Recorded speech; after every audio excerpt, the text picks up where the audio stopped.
आदरणीय साथियों, पहलगाम के आतंकी हमले के बाद हमारी वीर सेना ने जिस प्रकार साहस और संकल्प के साथ दुश्मनों का मुंहतोड़ जवाब दिया, पूरे राष्ट्र के लिए यह गर्व का पल था। हमारे जवानों ने 1965 में, 1971 में और कारगिल युद्धों में भारत की अखंडता को बचाया। 1971 में इंदिरा जी ने दुनिया को दिखा दिया था कि भारत किसी के सामने झुकने वाला नहीं है। आज भी हमारी सेना उसी जज्बे के साथ सीमा पर डटी हुई है। कांग्रेस पार्टी उनके साथ कंधा से कंधा मिलाकर खड़ी है। जब जब देश में संकट आया, कांग्रेस पार्टी ने राजनीति को पीछे रखा और राष्ट्रहित को प्रथम स्थान दिया। 1965 में लाल बहादुर शास्त्री जी ने जो नारा दिया, आज भी वह बहुत प्रसिद्ध है, जय जवान जय किसान। इस नारा देकर उन्होंने राष्ट्र को एक सूत्र में बांधा। 1971 में इंदिरा जी ने अमेरिका के दबाव को ठुकराकर पाकिस्तान को धूल चटा दिया था। आज भी हमारा वही संकल्प है। आतंकवाद के खिलाफ संघर्ष में राजनीति नहीं, राष्ट्रवाद चाहिए। हमने इंदिरा जी से सीखा है, दुश्मन से बातचीत की मेज पर जब बैठें तो कमजोरी नहीं, ताकत दिखाएं। 1971 में 93,000 पाक सैनिकों को घुटने टिकाए, लेकिन कभी भी दुनिया के सामने झुके नहीं।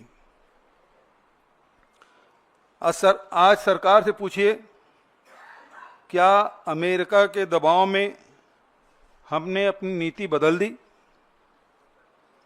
इस संकट की घड़ी में कांग्रेस ने सभी राजनीतिक कार्यक्रम रद्द किए। संविधान बचाओ रैली जैसे महत्वपूर्ण आयोजन को स्थगित किया गया ताकि देश में एकजुटता का संदेश जाए। हमने जय हिंद यात्रा निकाली, जिससे सेना का मनोबल बढ़े और जनता के बीच जनता आतंकवाद के खिलाफ एकजुट हो। हमने सरकार से कहा, चाहे जितना बड़ा संकट आए, कांग्रेस आपके साथ है। जब पूरा देश सेना के साथ खड़ा था, भाजपा नेता ट्विटर पर यूपीए एनडीए की तुलना करके मुद्दे को राजनीतिक रंग देने में लगे थे। उनके नेता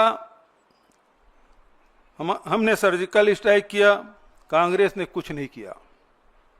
जैसे ट्वीट करके सेना की बहादुरी को अपनी उपलब्धि बताने की कोशिश की। सवाल है, क्या सेना के बलिदान को चुनावी बयानबाजी में इस्तेमाल करना उचित है? एक भाजपा नेता ने ट्वीट किया, कांग्रेस के समय में आतंकवादियों को माफी मिलती थी, मोदी जी ने सीमा पर सबक सिखाया। यह झूठ है। हमने हमेशा आतंकवाद को कड़ाई से निपटाया, चाहे 71 की बात हो, चाहे 84 की बात हो, या अनेक उदाहरण दिए जा सकते हैं। हमने स्पष्ट संदेश दिया कि भारत की एकता से खिलवाड़ बर्दाश्त नहीं। कांग्रेस ने पूरे देश में जय हिंद यात्रा निकाली, जो सशस्त्र बलों के पराक्रम को सलाम और आतंकवाद पीड़ितों को श्रद्धांजलि देने की मुहिम है। यह यात्रा सेना की वीरता को याद करते हुए समाज में मेलजोल और राष्ट्रीय एकता बढ़ाने का माध्यम भी बनी। दूसरी तरफ भाजपा एक राष्ट्र संकट वाली स्थिति में भी राजनीति करती रही। उसके बाद भी कांग्रेस पार्टी सरकार के साथ खड़ी रही, क्योंकि हम देश के हित की बात करते हैं। अब हम पारदर्शिता की मांग करते हैं। अमेरिकी राष्ट्रपति ने अचानक युद्ध विराम की घोषणा की। क्या भारत सरकार की कूटनीतिक नाकामी नहीं है? जनता जानने के हकदार हैं। क्या हमने तीसरे पक्ष के हस्तक्षेप को स्वीकार कर लिया? पाकिस्तान से वादे क्या लिए, ये भी हमें जानने का हक है। जनता जानना चाहती है। कांग्रेस की मांग मैं फिर से दोहरा देना चाहता हूं, जो राहुल जी और खड़गे जी ने पत्र लिखकर कहा कि संसद की विशेष सत्र बुलाई जाए और उसमें सभी दलों को बताएं कि युद्ध विराम की शर्तें क्या हैं। आज पूरे देश में जो घटनाक्रम घटी है, 22 अप्रैल से लेकर आज तक, जहां हमारे 26 लोगों की जान गई, पूरा देश उद्वेलित था कि आतंकवाद को समाप्त कर दिया जाए। और उस दिशा में कांग्रेस पार्टी ने भी समर्थन दिया। सरकार जो भी कदम उठाए, हम उनके साथ हैं। सरकार ने कदम भी उठाए, सेना से एक खुली छूट उन्होंने दी और हमारे सेना ने आतंकी ठिकानों को नेस्त नाबूद किया। लेकिन उसके बाद जिस प्रकार से ट्रंप का जो ट्वीट आया है, वो सब हम सबको चौंकाने वाला है। सभी अचंभित हैं और इससे बहुत सारे सवाल हम सब के मन में हैं। क्या हमने ट्रंप के जो बयान आए उससे हमने मध्यस्थता स्वीकार कर ली? क्या शिमला समझौता अब रद्द हो गए? हम लड़ाई आतंकवाद के खिलाफ लड़ रहे थे, यहां कश्मीर इस मामले में बीच में आ गया। ये बहुत सारे सवाल हैं और इसलिए कांग्रेस पार्टी ये मांग करती सरकार से कि ऑल पार्टी मीटिंग बुलाए और संसद के विशेष सत्र बुलाए जाए, ताकि स्थिति स्पष्ट हो सके। जनता जानना चाहती है और ये जो शंका के जो माहौल बना हुआ है, वो बादल छटना चाहिए कि सरकार ने क्या वर्षों से चली आ रही हमारी जो रणनीति है उसे बदल दिया गया है, ये जानना चाहती है। आप लोगों की तरफ से कोई सवाल हो तो सादर आमंत्रित।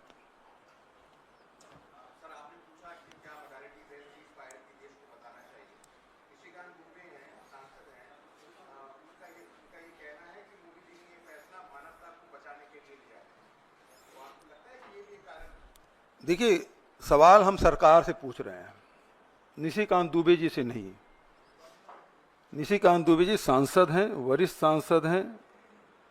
हो सकता है उनके ब्लू आई बॉय हो और उसके बहुत सारे जो बयान हैं जो चर्चित रहे हैं, जिस प्रकार से सुप्रीम कोर्ट के खिलाफ उन्होंने टिप्पणी की, वो सब जानते हैं और उसे किनारा कर लिया गया। तो मैं नहीं समझता कि ये सरकार की तरफ से कोई बयान है। सरकार जवाब दे, क्यों विशेष सत्र नहीं बुला सकती?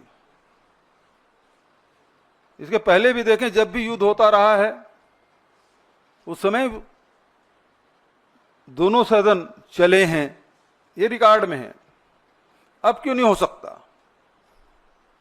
क्योंकि इतनी बड़ी घटना घटी और उस घटना के बारे में जानकारी लेने का सबको अधिकार है, देश जानना चाहती है।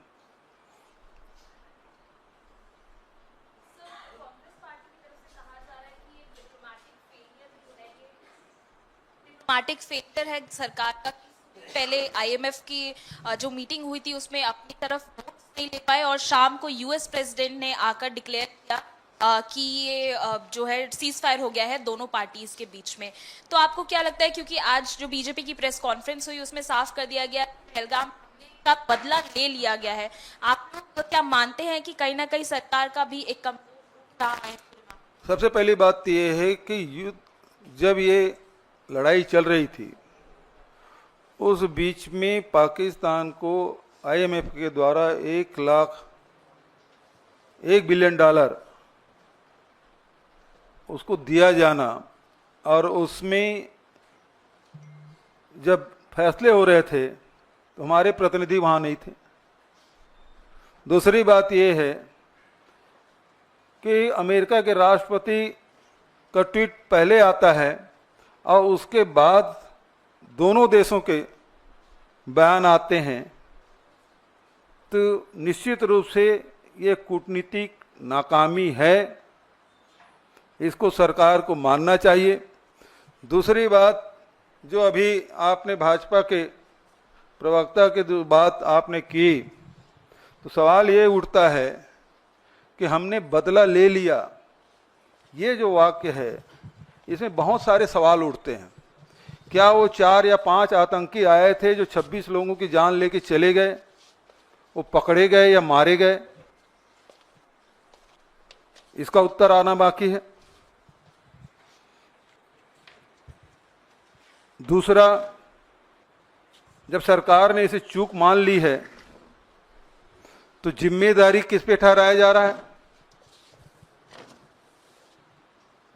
कौन उसकी जिम्मेदारी लिया, उसके लिए क्या उसकी सजा मुकर्रर की गई?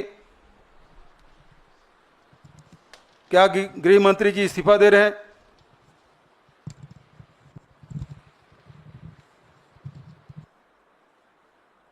सवाल तो ये है, 26 लोगों की जान गई है और यदि इसमें इस प्रकार से कार्रवाई नहीं करेंगे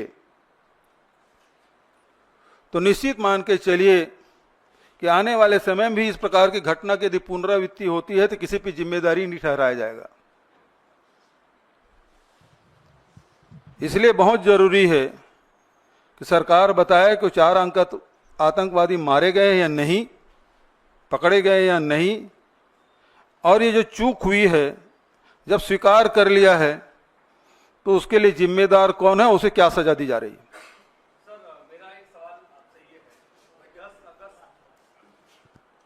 मेरा आपसे सवाल यह है कि 10 अगस्त 1994 को जब दोनों सदनों का विशेष सत्र बुलाया गया था, उस दौरान सर्वसम्मति से पारित किया गया कि पीओके हमारा है और पीओके हमारा अभिन्न हिस्सा है और उस पर कब्जा किया जाना चाहिए। ये 1994 की बात है। 2025 के दौर में आप लोग क्या सोचते हैं? आज भी पीओके हमारा है, उस पर कब्जा किया जाना चाहिए, क्या कब्जा किया जा सकता था? देखिए, प्रश्न आतंकी हमले का है। प्रश्न वहां से शुरू होता है कि 26 लोगों को धर्म पूछ के मार डाला गया और आतंकवाद समाप्त करने के लिए ये लड़ाई जंग छिड़ी। अब ये बात आए कि पीओके को हमें कब्जा करना चाहिए। देश का मूड तो यही था, सब लोग चाहते थे कि बदला लेने के सबसे अच्छा अवसर है और मीडियम चल भी रहा था। कोई इस्लामाबाद पहुंच गए थे, कोई कराची पहुंच गया था, कोई रावलपिंडी में कब्जा कर लिया था। तो जनता तो यही मानेगी कि ना ये जो दिखाया जा रहा है वही सही है, तो पीओके कब्जा कर ही लेना चाहिए। और जब 1994 में आपने इसे पारित कर लिया है और देश ने माना पीओके हमारा है, और शिमला समझौते में भी द्विपक्षीय बात हुई थी, अब इस लड़ाई के बाद तो यह है कि तीसरा पक्ष तीसरे निष्पक्ष जगह में जाके आपको चर्चा करनी है। तो ये तो बहुत ही हम लोगों के लिए दुखद एक घटना है और ये शर्तें जो है हम सब के लिए बहुत ही शर्मनाक हैं। आम जनता जो आम सेंटीमेंट है वो बहुत भार पर है और उनको लग रहा है कि हमारा जो देश है उसकी जो मनोभावना थी उसके साथ खिलवाड़ हुआ है। कांग्रेस पार्टी प्रमुख विपक्षी दल है, वो उसे किस तरह से लेती है, पार्टी का क्या मानना है? आम जन अपने आप को ठगा हुआ सा महसूस कर रहा है। पहले हम आतंकवादियों के कैंप पर हमला करने गए थे, फिर उन्होंने हम पर जब दोबारा हमला किया तो हमने तय किया हम धूल में मिला देंगे, एकाएक शांति प्रस्ताव आ जाता है। तो कांग्रेस पार्टी का क्या स्टैंड है? क्या वो आम जनता के साथ है? उसकी सोच भी यही है? देखिए, कांग्रेस पार्टी हमेशा जनता के भावनाओं के साथ रही है। दूसरी बात, हमारे राष्ट्रीय अध्यक्ष खड़गे जी और एलपी राहुल जी दोनों ने आल पार्टी मीटिंग बुलाने के लिए कहा। आल पार्टी मीटिंग हुई, प्रधानमंत्री नहीं आए, दोनों बार दोनों हमारे नेता गए और उन्होंने स्पष्ट आश्वासन दिया कि इस संकट की घड़ी में कांग्रेस पार्टी सरकार के साथ है, सेना के साथ है, जो भी कदम उठाए सरकार और सेना हम उनके साथ हैं। अब सवाल ये उठता है कि प्रधानमंत्री जी ने कहा कि सेना को खुली छूट दे दी गई, तो वापस कब ले लिया गया ये आदेश?